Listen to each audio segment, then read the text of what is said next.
Il existe 3 pricing dans le business, 3 paliers pour fixer le prix de vos offres. Le low ticket pour des offres très peu chères, donc accessibles en général moins de 50 euros ou en tout cas moins de 100 euros. Le middle ticket pour des offres entre 200 et 800 euros. Et le high ticket qui regroupe les offres de plus de 800 euros. Beaucoup vous diront 1000 euros, mais déjà 800 euros pour moi, c'est du high ticket. Donc faire du high ticket, c'est proposer une offre à plus de 800 euros. On peut appeler ça aussi par endroit une offre premium ou une offre signature, c'est exactement la même chose. Depuis 5-10 ans sur Internet, on vous exhorte à augmenter vos tarifs, à proposer des offres chères. C'est un modèle économique qui a le vent en poupe. Est-ce que ça marche encore aujourd'hui? La réponse est oui, ça marche. On le sait, les Français sont les champions du monde de l'épargne et une grande partie d'entre vous avait probablement de l'argent de côté qui dort et qui peut servir à investir en vous en achetant des offres high ticket par exemple. Et il en va exactement de même pour vos prospects. J'ajouterai quand même une petite nuance parce que moi, ma cible par exemple est plutôt précaire et que seulement une infime minorité d'entre elles peut s'offrir du high ticket. Ce n'est donc pas pour moi mon modèle préféré, ce n'est pas celui que j'utilise le plus, même si je le pratique aussi.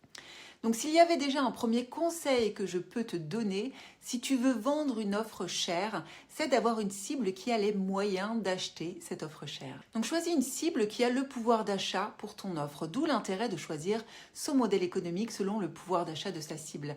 Car vendre du high ticket, ça veut dire refuser sciemment des clients qui n'ont pas les moyens de se l'offrir. Tu perdras donc des prospects qui n'ont pas assez de revenus, enfin une grande partie d'entre eux. Mais c'est assumé avec ce type d'offre et il y a plusieurs bénéfices. D'abord, tu vas augmenter considérablement non seulement ton chiffre d'affaires, mais aussi ta marge.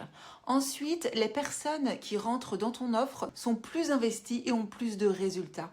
Lors de ces 3 dernières années, j'ai dû dépenser plus de 100 000 euros en formation et en accompagnement. Et bien, je te promets qu'à chaque fois, j'ai tout fait pour rentabiliser ma dépense. J'étais très investie, j'ai mangé tout ce que j'ai pu manger et c'est d'ailleurs grâce à tout ça que je peux faire maintenant entre 60 et 100 000 euros par mois. Donc tes clients vont mieux réussir qu'en payant très peu. C'est humain. Moi, combien de formations à 50 ou 200 euros je n'ai jamais ouvertes? J'ai honte. Le high ticket, c'est finalement un niveau de responsabilité que l'on se donne. Donc ça fonctionne toujours. Cependant, les clients sont peut-être un petit peu plus vigilants. Est-ce que je vais avoir une réelle transformation? Est-ce que cette personne est digne de confiance? Beaucoup de personnes ont acheté du high ticket et ont été déçues. Et c'est donc à toi d'apporter une transformation claire et un cadre crédible. Mais si tu fais gagner du temps à tes clients, si tu réduis le risque d'erreur, si tu leur permets d'aller plus rapidement droit au but, tu attireras peut-être moins de clients, mais souvent des clients plus investis. Tu peux te demander, est-ce que je dois être experte reconnue pour vendre cher? Alors reconnue, non. Une experte utile, oui. Tu dois accompagner souvent grâce à une transformation que tu as toi-même vécue, mise en œuvre, expérimentée, dont tu as alors trouvé les clés et que tu souhaites maintenant partager, transmettre. La reconnaissance sera la conséquence de ce que vont vivre tes clients.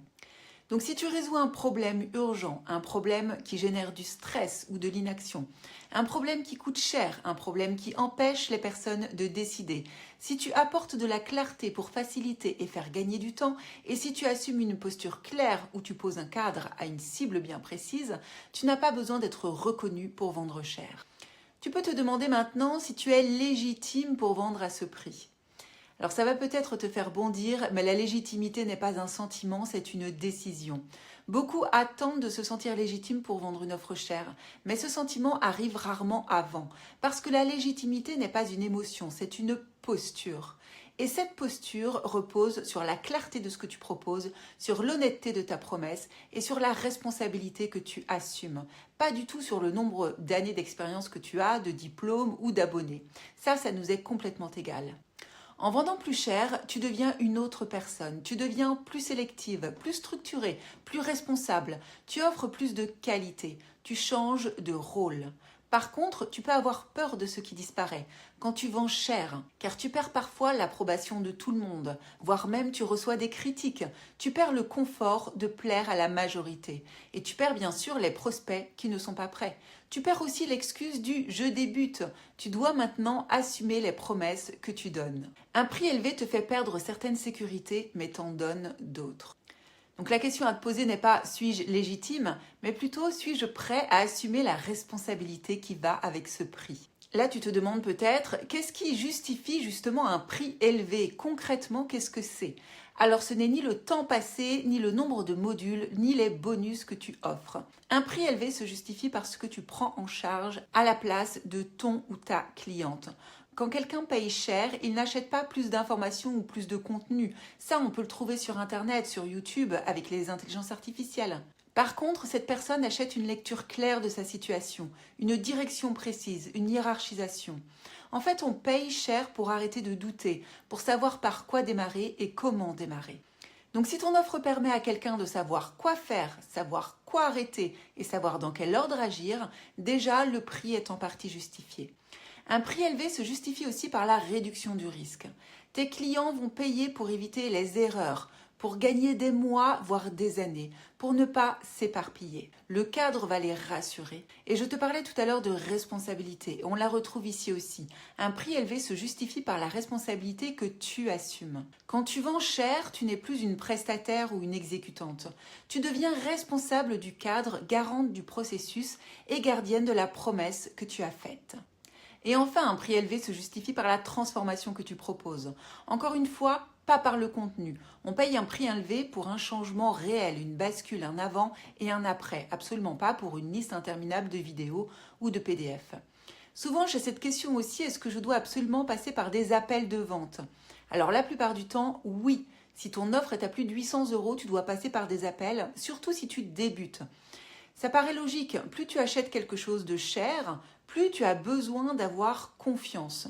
Et d'avoir quelqu'un au téléphone ou en visio ou physiquement, de voir quelqu'un permet de générer plus de confiance, de rassurer son interlocuteur. Et d'essayer nous aussi de comprendre sa réelle problématique et de l'aider au mieux à choisir ce qu'il y a de mieux pour lui. Et ce n'est pas forcément notre offre. Une fois que ta notoriété est faite, que ta page de vente est impeccable, que tu vends déjà très bien avec des appels, que ta promesse est explicite, que tes clients sont satisfaits, là oui, tu pourras te passer des appels, même sur une offre chère.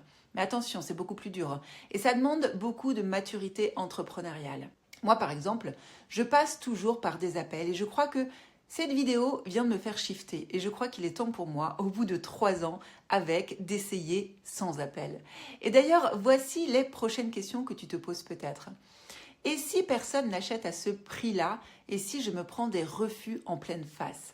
Alors d'abord, derrière chaque nom se cache un apprentissage, absolument pas un jugement de ta personne.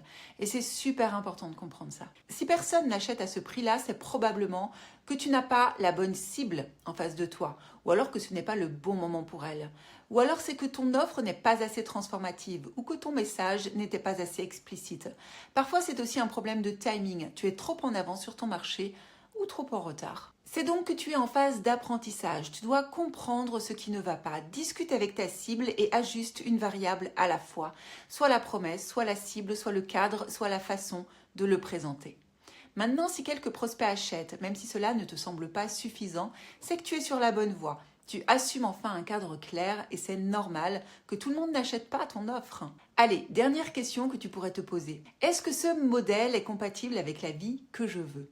Alors, tout dépend du stade où tu en es. C'est vrai qu'au début, ce modèle économique va te demander beaucoup d'efforts et beaucoup de prospection, car tu devras la plupart du temps, effectivement, avoir tes prospects au téléphone ou en visio. Mais au bout d'un certain temps, tu pourras aussi, comme moi, avoir des équipes et du coup déléguer des pans entiers de ton business. Moi, je ne passe plus du tout d'appels. Il y a la moitié des événements auxquels je ne suis plus présente. Mon rôle maintenant est principalement le management et l'amélioration continue pour que mes clients aient encore plus de résultats. Donc plus tu vas avancer dans le temps, moins ce modèle économique te prendra du temps. Plus tu te sentiras libre et bien sûr, plus il sera rentable. Chaque modèle impose de toute façon une forme de vie que l'on accepte ou non. Le fait de facturer à l'heure ou au forfait impose une forte présence et une disponibilité mentale. Le high ticket impose une posture claire et des décisions fermes. L'abonnement impose de la continuité et du cadre. Moi, c'est ce que je préfère en ce qui me concerne. Les lancements imposent des pics d'intensité. Bien sûr, chacun d'entre eux va te demander quelque chose et c'est à toi de te demander ce que tu es prêt à assumer et surtout lequel tu peux tenir dans le temps.